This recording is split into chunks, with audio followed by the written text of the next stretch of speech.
The number is 487. You didn't choose it. You didn't sign up for it. You didn't even know it existed until the car dealership printed it on a sheet and slid it across the desk without making eye contact. 3 digits that decide where you live, what you pay, and whether the system opens the door or closes it before you knock. You didn't know you were being scored. You just thought you were living. Level 1, 300 to 579. Poor. The letter arrives from the apartment complex. 1 paragraph. Thank you for your application. We are unable to move forward at this time. You call to ask why. The leasing agent says it's the credit check.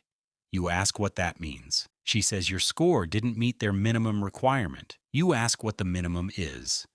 She says she isn't able to share that information. You hang up. You apply to the next place. Pay the $50 application fee. Non-refundable. 3 days later. Same letter. Different envelope. You need a car to get to work. The dealership approves you. Not because they trust you, because they found a way to make distrust profitable. The interest rate is 24.9%. On a $12,000 car, you will pay $19,400 by the time it's yours. The salesman doesn't explain this. He explains the monthly payment. $340 a month sounds manageable. The total does not. You need a phone plan. The carrier won't give you a postpaid contract. You get prepaid instead. You pay more per month for less data. The person standing next to you in the store gets a contract, a free phone, and a 2-year price lock. You get a SIM card and a receipt. You apply for a credit card to start building history. They offer you a secured card. You deposit $300 of your own money. They lend it back to you at 28% interest. You are paying to borrow your own money. The fine print calls this a credit-building opportunity. You are not poor because you made bad decisions. You are poor because every system you touch charges you extra for being where you are. The penalty for a low score is a higher price for everything, and the higher price makes the score harder to raise. The trap doesn't need a lock. It just needs math. Level 2, 580 to 669, fair. You paid on time for 11 months.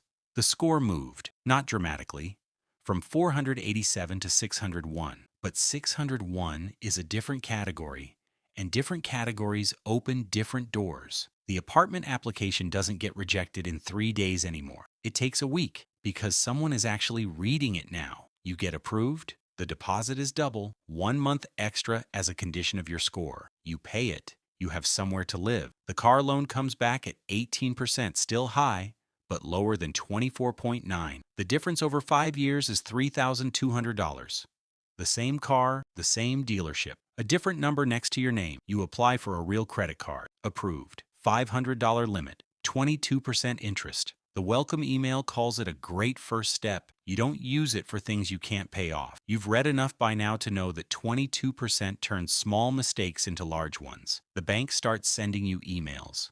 Pre-qualified offers, not pre-approved, pre-qualified. The difference is a word that means we might say yes, but we haven't decided yet. You still pay more for car insurance than your neighbor with an 800 score. Not because you've had more accidents, you haven't had any. Because your credit score is used in most states to calculate insurance risk. A number about your borrowing history is being used to predict your driving future. You didn't know scores worked this way. Nobody told you. Nobody teaches this in school. The system assumes you know the rules of a game it never explained. You are no longer invisible at 601. You are visible enough to be sold to, not trusted, just targeted. Level 3, 670 to 739, good. Something changed. Not in you, in how the system reads you. The apartment application comes back, approved without conditions. Standard deposit, standard lease. The leasing agent shakes your hand and says, welcome. The car loan is 9.5%. The difference between this and 18% over 5 years is another $4,800. The car is still the same car. You are still the same person. The number is different, and the number is the only thing that was ever being evaluated. You get a credit card offer in the mail, $8,000 limit, 17% interest. Your name is printed in the kind of font that implies you've been selected. You haven't been selected. You've been scored into a bracket that makes lending to you profitable at a rate the bank likes. You apply for a mortgage pre-approval. The bank says yes. The rate is 7.1%. Not great, not the rate the commercials show. That rate lives somewhere above 740. You are close, but the system doesn't grade on proximity. It grades on thresholds. You are one threshold below the next reward. You get a call from your insurance agent. Your premium is being adjusted. It went down $18 a month. You didn't change anything. Your score crossed a line the insurance company set internally and nobody published. The rules keep changing and nobody tells you where they're written. You start to understand something. This system was never designed to help you build. It was designed to sort you. And the sorting never stops.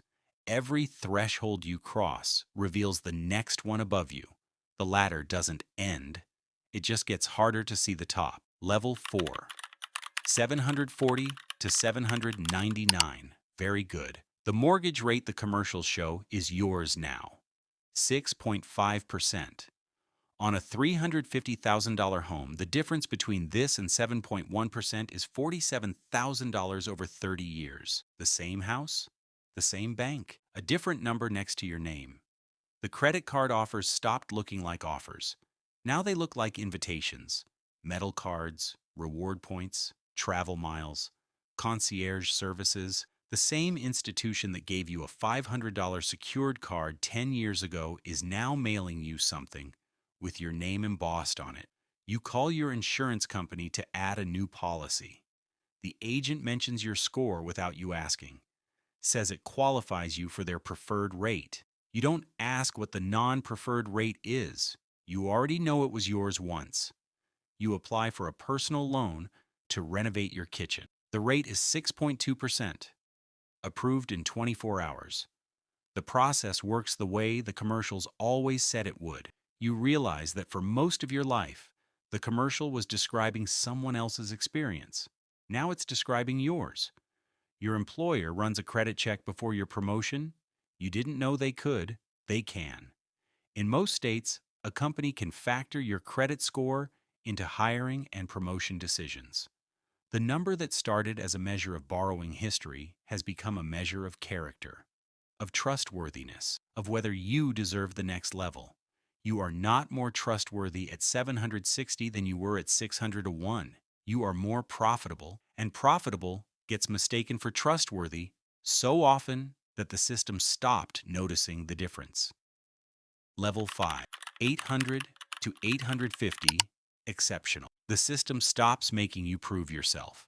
The mortgage rate is the lowest published. The credit card limit is $50,000. The personal loan is approved before you finish the application. The insurance premium is the floor. The deposit on the apartment is waived. The landlord shakes your hand and says, "It's a pleasure. You didn't change." The number did. And the number changed because you learned the rules of a game nobody taught you and played it without missing a move for long enough that the system decided to stop penalizing you for existing. A bank calls to offer you a line of credit you didn't ask for, $100,000, 5.9% interest. Available when you want it. No rush, just there, like a door propped open and waiting. You buy a second property. The rate is the same as your primary home. The process is smooth. The paperwork takes 2 weeks. The banker thanks you for your business and means it. You co-sign a loan for someone you love whose score is 541. The loan gets approved because of your number. You just learned something important. At 850, your score isn't just about you anymore. It's transferable. It's a resource, a key that opens doors for people who couldn't get near the lock. You think about the apartment letter, the $50 non-refundable fee, the prepaid SIM card, the 24.9% interest rate on a car you needed to survive. You are the same person who received those letters. The number is different, and the number was always the only thing being read, the close.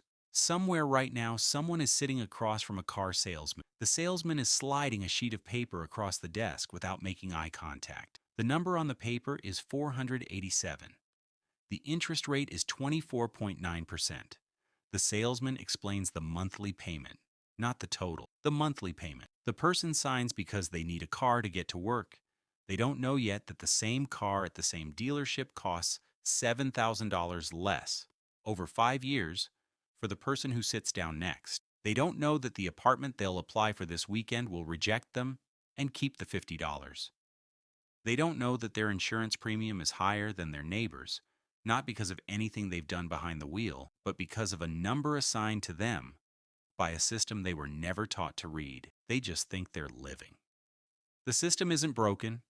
The system is working exactly the way it was built to. The same bank that will one day mail them a metal card with their name embossed on it is currently charging them 28% to borrow their own deposit back. You are the same person at every score. America just decides who you are based on the 3 digits next to your name. The score doesn't measure your worth. The score measures how well you learned the rules of a game that was never explained to you. And the cruelest part is this: the people who needed the explanation the most were the ones least likely to receive it. If you like this video, hit subscribe and never miss update.